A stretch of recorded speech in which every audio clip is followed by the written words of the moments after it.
Yolande Dufayet de la Tour, je vais vous laisser le dernier mot. Quel message, vous pouvez l'envoyer ce soir à un des représentants de la Conférence des évêques de France, quel message vous avez envie de lui envoyer au-delà à cette institution, l'Église? Vous devez payer. Cédric Burguin, quand même, ce rapport, il reste de terribles constats, les chiffres dont on a parlé, mais aussi cette idée, cette réalité qu'il y a eu des pédocriminels multirécidivistes au sein de l'Église, contre lesquels l'Église n'a rien dit, rien fait pendant des décennies. Cette idée aussi que l'Église est l'institution sociale où l'on agresse sexuellement le plus les mineurs, après la famille. Je vous pose la question crûment, mais gravement, à la mesure finalement de tout ça. À la lecture de ce rapport, comment ne pas conclure que votre institution, l'Église, est un danger pour la société? Ben, je comprends votre question. Et ce soir, je voudrais vous dire que la faillite à laquelle on a assisté ce matin, je reprendrai volontiers les mots du président Sauvé qui disait que ce rapport, c'est l'histoire d'un naufrage. Je comprends que cette question, elle soit dans le cœur de beaucoup de ceux qui écouteront ce soir votre antenne, les différents médias, etc. Et je peux vous dire que quelque part, cette question, elle a aussi habité mon cœur de prêtre. Voilà. Parce que je pensais, et je l'ai redit ce matin à vos confrères, je pensais au nombre des victimes qu'on allait nous annoncer aujourd'hui. Je pense à toutes celles qui ont eu le courage de s'exprimer devant la commission et aussi à toutes celles qui, pour des raisons très diverses, ne se sont pas exprimées et qui, ce soir, entendent ces révélations avec à la fois peut-être un peu de soulagement, mais aussi beaucoup de douleur parce que ça réveille en eux les choses. Et donc, oui, il y a eu un naufrage, oui, il y a une faillite, oui, l'institution n'a pas été au rendez-vous pendant des décennies. Et je comprends que l'on puisse être en colère par rapport à une institution qui a, en plus, représente quelque part une morale. Et c'est ça qui est presque le plus violent ou le plus scandaleux. C'est qu'en fait, vous me pardonnerez l'expression, l'Église, pendant des décennies, a fait la morale au monde. Voilà. Yolande. C'est difficile à entendre, en fait, à la place où je suis. C'est comme un déni? Oui, c'est un déni. Moi, j'irais presque plus loin. Moi, je pourrais voir une forme de cynisme. Enfin, vraiment, c'est... Moi, je suis effrayée, parce que ça a déjà été dit, on l'a dit, les associations l'ont dit. Je voudrais vraiment qu'on sorte de cette logique compassionnelle, avec un discours lénifiant, religiosant. Moi, je voudrais rappeler que les prêtres, les évêques sont des citoyens, qu'il y a une loi pour tous, et j'aimerais que les choses reviennent dans le droit commun et pas dans le droit canon, et que donc les auteurs payent.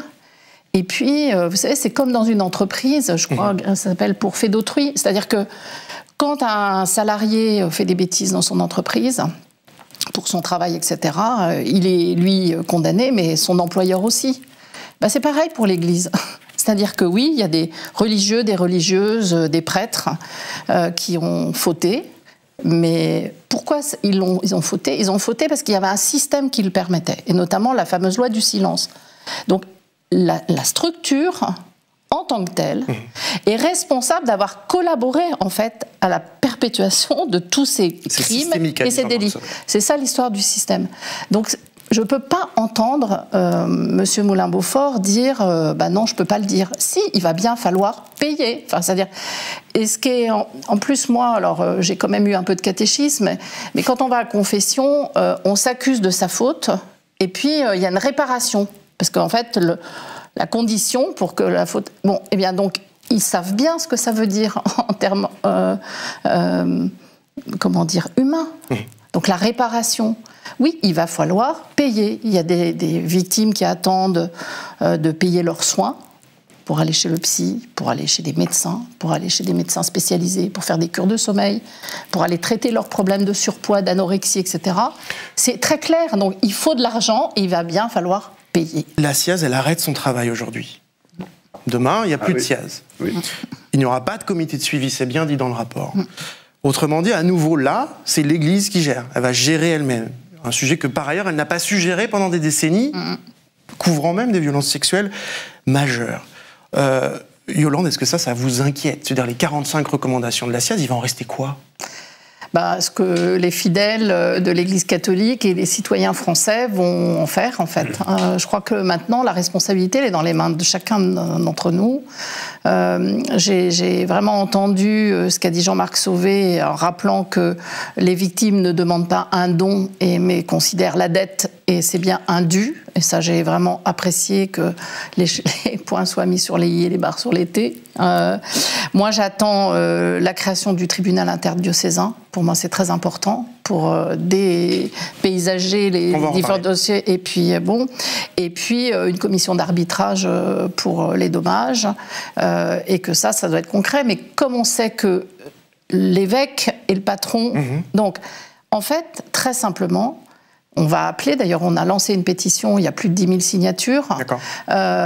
L'idée c'est d'appeler tout le monde à aller voir son évêque pour lui dire « vous faites quoi ?» En fait, ça marche comme ça, c'est tout simple. De la pression à l'intérieur de l'Église. C'est-à-dire qu'il faut... Alors la pression, j'aime pas ce mot, l'idée c'est pas de faire pression, mais l'histoire c'est de demander, c'est de demander et d'exiger tout simplement notre dû. Juste, Cédric Burguin, vous êtes objectivement, collectivement, l'Église aujourd'hui, vous n'êtes pas l'Église aujourd'hui seulement sur ce plateau, mais enfin vous venez au nom de la Conférence des évêques de France notamment. Aujourd'hui, l'Église est en situation de dire, finalement, rien ne nous engage là-dessus. On a parlé de l'indemnisation tout à l'heure. Sur le reste des propositions qui concernent y compris son fonctionnement interne, l'Église est en situation de dire aujourd'hui, écoutez, on fera un peu comme on veut, non? En théorie, oui. En pratique, je vous fais confiance, à vous les médias aussi. Madame, vous avez évoqué à juste titre les victimes, le peuple de Dieu, etc. Enfin, vous la voyez bien, cette colère de François Deveau. Non, bien sûr, mais je fais confiance aussi aux médias et à l'ensemble de la société. Vous savez, il y aura un avant et un après le 5 octobre. Attendez, vous faites confiance aux médias, mais à l'intérieur, il n'y a aucune garantie qu'il va pouvoir y avoir la prise de conscience de ce qui s'est passé. Mais vous imaginez, dans un an, le 5 octobre 2022, un journaliste qui vient voir l'Église en disant « Très bien, ça fait un an que ce 5 octobre 21 est passé. Qu'est-ce que vous avez fait depuis si l'Église n'a rien à dire ?» Moi, j'ai quand même au fond de moi une forme de confiance dans l'institution parce qu'après le choc... Dire ça aux victimes facilement, après le choc... Confiance dans l'institution, vous pensez que c'est audible? J'ai confiance dans la capacité de l'institution d'entendre ce qui lui a été dit aujourd'hui. Voilà. Et donc, pour avancer. Yolande, je vous vois bouillir un petit peu. Oui, Mathieu, tout le monde veut réagir. Moi, c'est vrai que je suis désolée, je suis consternée à chaque fois que j'ai des partages comme ça de l'état d'aliénation des gens dans l'institution. Aliénation. Oui, c'est-à-dire que ce discours-là, je l'entends, mais depuis 20 ans, 30 ans. C'est-à-dire que comment voulez-vous qu'on croie une chose pareille? C'est juste impossible. Donc... Et je suis sûre que vous êtes de bonne foi en le disant. C'est pas vous que je veux, mais simplement c'est que en le disant, même je pense que vous ne vous rendez pas compte que c'est cette espèce de litanie de trucs qui revient comme les marronniers chaque année. C'est toujours le même discours, quelles que soient les victimes, quel que soit l'endroit, on peut plus croire ça. Je vois bien que dans l'Église, la tentation quand on a un problème, c'est de dire on fait une commission puis on verra plus tard pour les résultats. Pas dans l'Église, de toute façon, oui, ça, c'est vrai que c'est pas dans l'Église. Mais là où je trouve, et Madame vous l'avez souligné tout à l'heure, il y a quand même la question de la création du tribunal national pénal. Parce que vous parlez de la question systémique. Qui est vrai. Là, vous parlez d'un tribunal pénal canonique national. Oui. On ne parle pas d'un tribunal des juridictions civiles. On parle d'une organisation au sein de l'Église qui, en gros, réglerait les histoires au sein de l'Église. On lave le linge sale en famille. En fait, il faut prendre la mesure de l'impact et de son autorité. C'est-à-dire qu'aujourd'hui, pour ce qui est du droit canonique, quand l'évêque diocésain perçoit ou reçoit une accusation contre un clerc, il peut presque décider de lui-même quelle est la procédure à suivre. Et donc, il y a une action très subjective de l'autorité ecclésiale.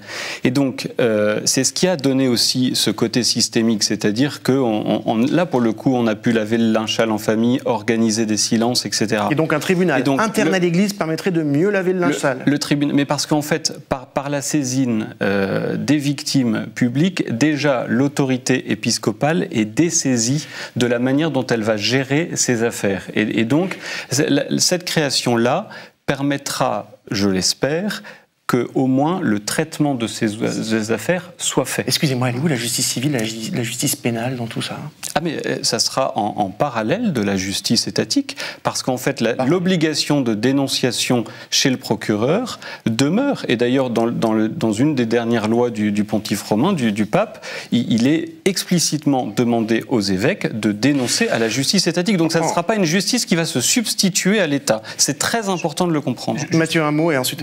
Non, juste, est-ce que des procédures pourraient être envisagées en rouvrant un petit peu aussi les archives, pas forcément très anciennes, de ces dernières années, à l'encontre d'évêques? Nous, on avait chiffré à 27 le nombre d'évêques qui avaient couvert des agressions, des faits parfois assez nombreux, en ayant été alertés par des victimes sans jamais saisir la justice.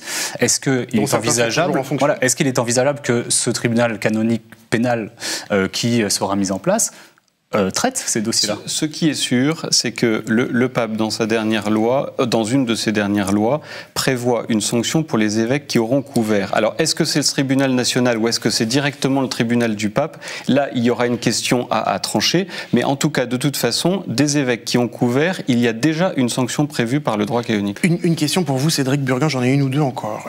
Est-ce que aujourd'hui, vous, collectivement, l'Église peut nous dire, après ce rapport, nous vous donnons la garantie qu'il n'y aura plus d'abus dans l'Église, plus d'abuseurs déjà dans l'Église, c'est-à-dire de gens qui, comme disait Mathieu, pardon, pas d'abus mais d'abuseurs, c'est-à-dire de gens qui ont été en situation ces dernières années d'être des abuseurs. Est-ce que l'Église va mettre en moyen, se mettre en mouvement pour que ces abuseurs ne soient plus dans l'Église ou en tout cas en capacité d'abuser? Est-ce que ça, aujourd'hui, c'est une des conclusions que l'Église va tirer pour vous de ce rapport? Votre question, elle est grave et elle est douloureuse parce que je ne peux pas... Elle est assez simple en même temps. Oui, mais en fait, je ne peux pas vous répondre. Vous ne pouvez pas me répondre à cette question. Non. Pourquoi? Il y a 330 000 victimes depuis 1950 Attendez. et on ne peut pas s'assurer que l'institution va faire en sorte qu'il n'y ait plus d'abuseurs multirécidivistes. Ce que l'Église peut faire, c'est de faire en sorte que quand il y a un cas, il n'y a plus le système qui le protège et qui fasse qu'on ne le poursuit pas. Mais vous faire la promesse qu'il n'y aura plus aucun taré dans l'institution... C'est un nouveau des cas isolés.